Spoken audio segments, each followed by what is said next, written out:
Hey, salut à tous et bienvenue dans cette nouvelle vidéo. Aujourd'hui, on va vous donner notre top 3 des jeux zombies à jouer pour Halloween et même si vous voulez vous faire peur le reste de l'année.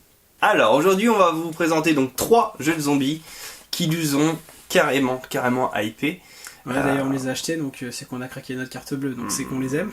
On a vraiment craqué notre slip. Donc celui qu'on aime moins, mais qu'on aime quand même un petit peu, c'est Epic Zombie. Donc qui est un petit jeu, il est édité par Pixie Game. D'ailleurs ils ont fait pas mal d'autres séries dans le même genre, bon là on va parler de jeux de zombies mais il y a pas mal de petits trucs qu'ils ont fait. C'est un jeu qui se transporte facilement. Toute petite boîte. Il y a 5 modes de jeu, c'est un truc de fou. 2 modes coopératifs, 2 modes compétitifs et 1 mode solo. Parce que tu peux jouer ensemble, contre, il y en a un qui peut faire les zombies, tu peux jouer tout seul, enfin tu vois, on est dans un centre commercial complet où chaque zone est c'est un univers. Hein. Là on a tout ce qui est télévision et hi-fi d'ailleurs, et celle-là tu pourrais la filmer de près, celle-là elle est assez drôle cette carte. Samsung. Ouais.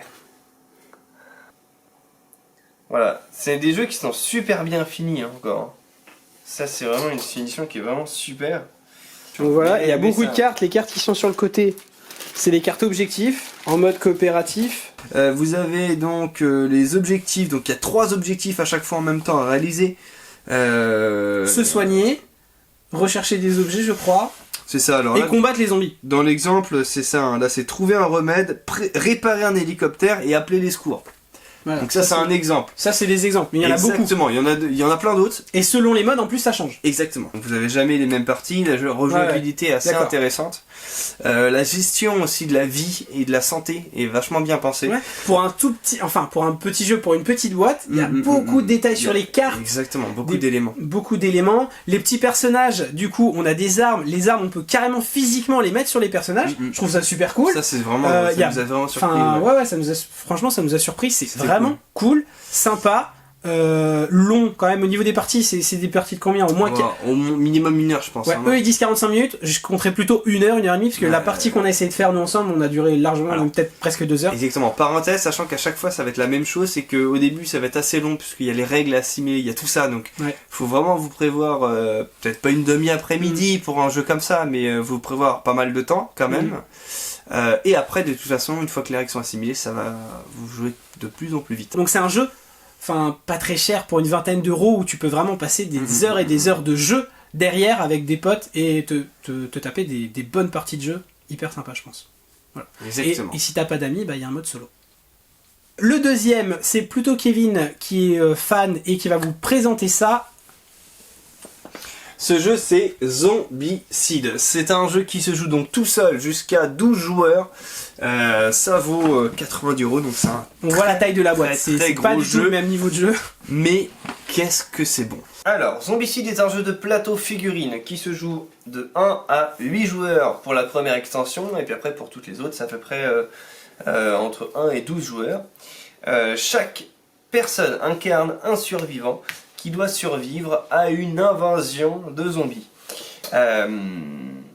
Les personnages vont gagner en expérience au fur et à mesure du jeu et vont devoir s'équiper face aux hordes de zombies, notamment grâce à des armes qui seront de plus en plus puissantes, car les hordes le seront également, donc de plus en plus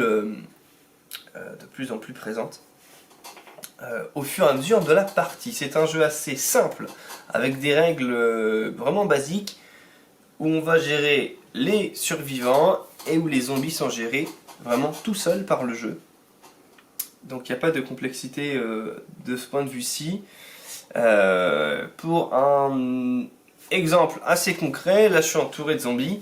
J'ai donc Doug qui est mon personnage qu'on voit ici, qui possède donc un Uzi et un fusil à pompe. Doug va donc par exemple décider d'avancer pour dézinguer du zombie. Donc Doug décide d'utiliser le fusil à pompe. Le fusil à pompe requiert 2 jets de dés, enfin 2 dés pardon, en un seul jet. Il jette donc, il fait son jet de dés, donc il fait 4 et 3, pas de bol. C'est bon en fait, tout est bon puisqu'il faut faire 4 ou plus. Il dézingue donc son premier zombie, hop, qui est retiré du plateau, et donc il monte d'un cran d'expérience.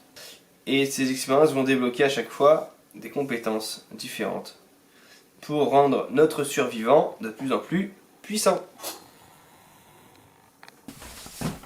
Le but du jeu, c'est donc de survivre en coopération. C'est full coopération. Il est super bien fini. Il est super Les figurines, bien fini. moi je trouve, elles sont super belles. Ouais.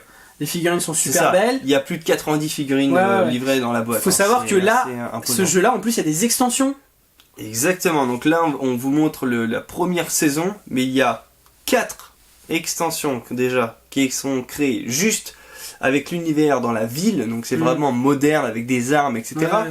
Ils Après- ont créé un mode médiéval. Les extensions, ça coûte combien à peu Chaque près jeu, en gros, ça coûte 90 € par boîte. Ah ouais, quand même. Mais chaque boîte peut s'imbriquer. Et le truc qui est excellent, donc c'est à chaque fois avec Ouais. des scénarios. Donc vous pouvez créer vos scénarios. Et ça, moi je D'accord, trouve ok. énorme parce qu'en termes de rejouabilité, c'est infini. Donc là, ça veut dire qu'il y a des scénarios qui sont donnés, Les scénarios vous sont déjà donnés, il y a mais 10 scénarios on a une liberté, on peut recréer des scénarios. à l'infini. Ouais, donc c'est Exactement. super cool. Donc du coup, Alors, voilà. après, en termes de durée de partie, Ça dépend. Par exemple, si on prend un scénario de base, aller récolter des objectifs sur la map, bah ça peut prendre un certain nombre de temps, sachant que va falloir en même temps aller chercher ces objectifs, en même temps survivre contre les hordes de zombies. Il suffit que vous fassiez des jets pourris en bas, on est obligé de se replier, donc on revient en arrière et bah on essaye tant bien que mal de se débrouiller Ok, d'accord. en ensemble. Donc après il faut retourner voir l'objectif. Enfin voilà, il y a plein de petites complications qui peuvent se créer, mais qu'est-ce que c'est bon quoi. on va passer à notre coup de cœur, le jeu Hit Z Road. Hit Z Road, c'est un jeu, déjà rien que la boîte est hyper sympa. Elle a été faite de telle sorte, c'est ça qui est vraiment, moi j'ai trouvé ça hyper sympa. Elle a été faite de telle sorte que le personnage principal de l'histoire, c'est lui qui a créé le jeu, et comme on est un petit peu c'est un peu l'apocalypse, c'est la fin du monde, il a pris ce qu'il avait sous la main pour créer son jeu. Donc là, déjà de base, vous avez une boîte, c'est une boîte d'un ancien jeu. Voilà. D'ailleurs, à l'arrière, vous avez encore les règles de l'ancien jeu. Et par-dessus, il est venu griffonner et il a changé le nom. Il a marqué My Zombie Game. Plus de télé, et il a marqué son prénom, donc Martin Wallace, qui est finalement le nom du créateur du jeu. Hein, mais voilà, dans l'histoire, il a donné le nom à son personnage. Voilà, Martin Wallace. Et ce jeu-là, même l'intérieur est fait comme ça. C'est-à-dire que c'est un jeu un peu qui est en mode crafté. Les pions, c'est des canettes qu'il a retrouvées, c'est des cartes qu'il a retrouvées dans la rue, il a collé des choses dessus. En fait, Ils ont utilisé... Attends, Dixit, c'est un jeu. ouais, oui, bien sûr. Ils ont utilisé des jeux pour le jeu en fait. C'est comme s'il avait un ticket de train et tout. CIA, carte de CIA. Et c'est comme s'il avait utilisé à chaque fois D'autres cartes. Et il a D'autres noté cartes. au post-it. Je sais pas si on peut Space montrer une... Cowboy Motel. Je sais pas si on peut montrer une carte. Si, tu peux montrer une carte. Ah, notamment, c'est copié totalement sur les bicycles. Hein.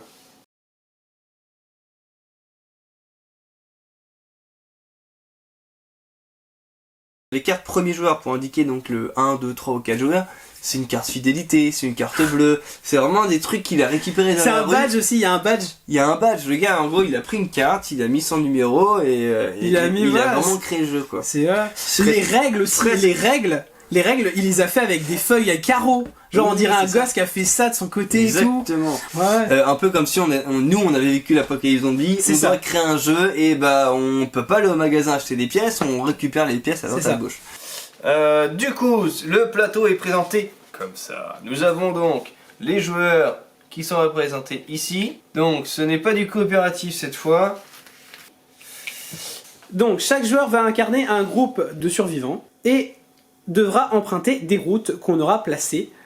3 routes par exemple dans cette configuration là puisqu'on est 2 joueurs, en sachant qu'une des 3 routes sera payante et cette route est indiquée par une petite clé. Donc du coup on utilise un paquet de cartes définies, on commence par les numéros 1 jusqu'au numéro 3, plus on monte dans les numéros, plus du coup la route devient compliquée, et du coup plus c'est compliqué, moins on veut emprunter cette route.